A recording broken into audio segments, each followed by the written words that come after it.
Hi friends, welcome to our channel. This is Padmavathi. Jagan వృద్ధులపై పన్నిన కుట్ర ఇప్పుడు బట్టబయలైంది.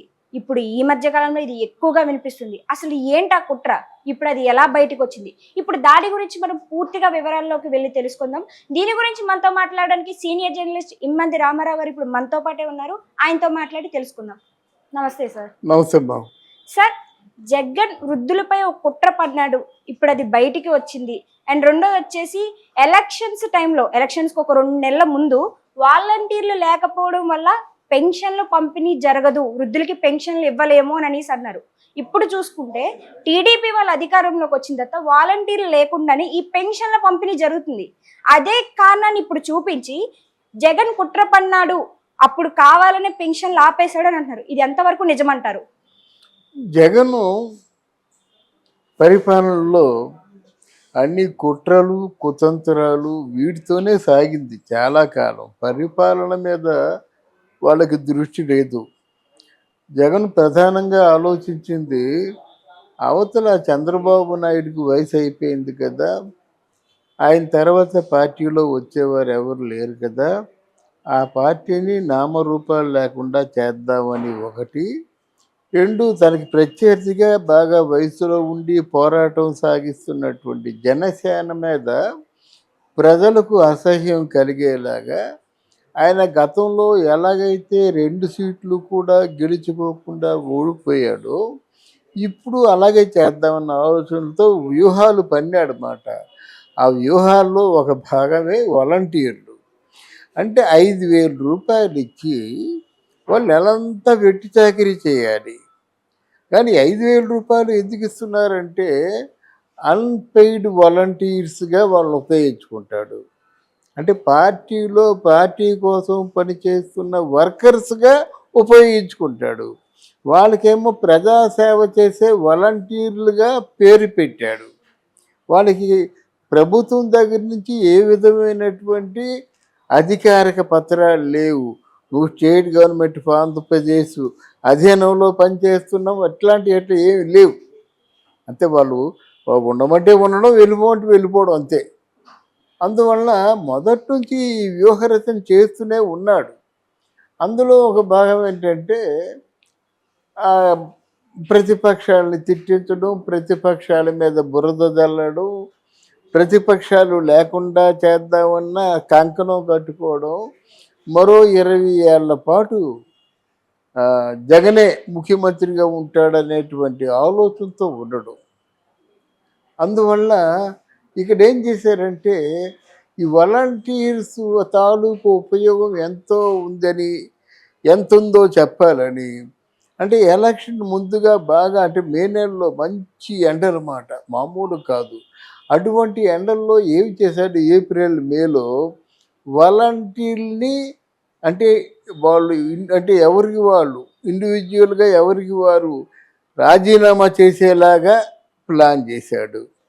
రాజీనామా చేసేయాలంటే వాళ్ళకి అర్థం కాలేదు, ఎందుకు తీసుకున్నారు, ఎందుకు ఇలా మమ్మల్ని మళ్ళీ రాజీనామా చేయమంటున్నాడు, ఎందుకు సెల్ ఫోన్లు అయ్యి అప్పచెప్పమంటున్నాడు, వాళ్ళకి తెలిసింది కాదు. ఆ కుట్రలో ఒక భాగమే ఇది. తర్వాత ఏంటంటే ప్రజలు ప్రశ్నిస్తున్నారు, వాలంటీర్లు ఏమిటి, వాలంటీర్లు ఏం చేస్తున్నారని. ఏం చేస్తున్నారో చెప్పాలంటే ఇదే సమయం, మంచి ఎండల సమయంలో సచివాలయంలో ఉన్న ఉద్యోగులకి ఏమో చెప్పినట్టయితే మేము వెళ్ళి పెన్షన్లు అయ్యి ఇవ్వని చెప్పేశారు. అప్పుడు విశాఖపట్నంలో ఆయన పార్టీ వర్గాల వారు వేసిన ప్లాన్ ఏమిటంటే, ఈ ముసలాళ్ళని తిప్పించినట్టయితే ఏదో కొంచెం గలబా జరుగుద్ది కదా, అమ్మ రామకృష్ణ అనుకున్న వాళ్ళు ఆ పెన్షన్ ఆఫీస్ ఎక్కడుందో అక్కడికి వెళ్ళి పెన్షన్లు తీసుకోవాలంటే, అది కూడా సచివాలయంలో ఎక్కడో ఇస్తున్నారంటే అక్కడ పోయి పెన్షన్ తీసుకోవాలంటే కొంచెం అనారోగ్యంగా ఉన్న వాళ్ళు ఉంటారు, బాధపడిన వాళ్ళు ఉంటారు. వాళ్ళందరూ కూడా చాలా చచ్చిపోయారు కొంతమంది. అలా చచ్చిపోయిన వాళ్ళ సంఖ్య 30 మంది ఉన్నారన్నమాట. ఈ 30 మందిని తెలుగుదేశం పార్టీ వాళ్ళే, తెలుగుదేశం పార్టీ వాళ్ళు మాకు అడ్డు రావడం వల్లే చచ్చిపోయారనేటువంటి పెద్ద బాంబు పేల్చాడన్నమాట. అంటే ఏమిటి, అప్పుడు సచివాలయంలో అంటే పెన్షన్లు ఇవ్వమంటే వాళ్ళు ఒప్పుకోలేదని చెప్పారు కదా. మరి ఈరోజు ఆంధ్రదేశం అంతటా పెన్షన్ ఎలాగ అందింది అందరికీ? ఎలాగందింది? వాళ్ళు చేశారుగా. 1వ తారీఖుని వాళ్ళు ప్రభుత్వ ఉద్యోగులే కదా వాళ్ళు. వాళ్ళందరూ అంటే హాల్లో కూర్చుంటున్నారు, హ్యాపీగా కబుర్లు చెప్పుకుంటున్నారు. ఏదో వాళ్ళు తగినంత పని లేదు, అందువలన వాళ్ళ చేత పెన్షన్లు ఇప్పించారు, అందుకున్నారుగా. వికలాంగులు అందుకున్నారు, పెన్షనర్లు అందుకున్నారు. ఇంకా ఏదైనా ప్రమాదవశాత్తు చాలా ఏదో అనాథగా ఉండి ఆరోగ్యం పాడైపోయే వాళ్ళు కూడా 90% డ్యామేజ్ అయిపోయే వాళ్ళకి ఎవరు చూడరు వాళ్ళు. అట్లాంటి వాళ్ళకు కూడా 15,000, వికలాంగులకి 7,000, పెన్షనర్స్కి 4,000 ఇచ్చారుగా. తర్వాత మరి అప్పుడు ఆయన కేవలం ఏంటంటే తెలుగుదేశం పార్టీ మీద, జనసేన పార్టీ మీద ఇట్లాంటి నింద పడ్డానికి ఇది జగన్ చేసిన కుట్రే అని ప్రజలకి బోధపడింది.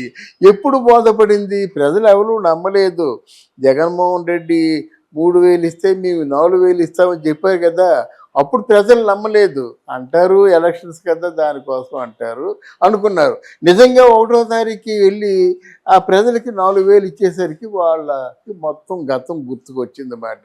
జగన్ చేసే కుట్రలన్నీ ఆ జగన్ అక్కడ ప్రకటించాడు 3,000 అని. ఏం చేశాడు? 2,250 ఒక సంవత్సరం, మళ్ళీ ఇంకో సంవత్సరం 2,500, ఇంకో సంవత్సరం, 3వ సంవత్సరం 2,750 అలా మొత్తం 5 సంవత్సరాల్లో 3,000కేమో స్ప్లిట్ చేశాడు. యాక్చువల్గా ఇచ్చింది ఏమిటి? చంద్రబాబు నాయుడు ఎంతైతే 2,000 ఇచ్చాడు అంతే ఇచ్చాడు. అక్కడి నుంచి 250 రూపాయలు చొప్పున పెంచాడనమాట. ఇక్కడ అలా కాకుండా తెలుగుదేశం వాళ్ళు ఒకేసారి 1,000 రూపాయలు పెంచారు. ఆ పెంచిన 1,000 రూపాయలు ఇచ్చేసారు అంతే. మొత్తం 4,000 ఇచ్చారన్నమాట. అంటే వీళ్ళు మాటల మనుషులు కాదురా, చేతల మనుషులురా అని పెన్షనర్స్ అందరికి కూడా అది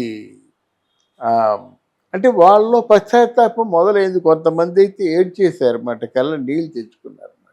వాళ్ళకేమో ప్రజాసేవ చేసే వాలంటీర్లుగా పేరు పెట్టాడు. వాళ్ళకి ప్రభుత్వం దగ్గర నుంచి ఏ విధమైనటువంటి అధికారిక పత్రాలు లేవు.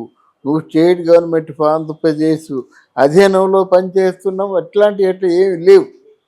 అంతే వాళ్ళు ఉండమంటే ఉండడం, వెళ్ళిపోమంటే వెళ్ళిపోవడం అంతే. అందువలన మొదటి నుంచి ఈ వ్యూహరచన చేస్తూనే ఉన్నాడు. అందులో ఒక భాగం ఏంటంటే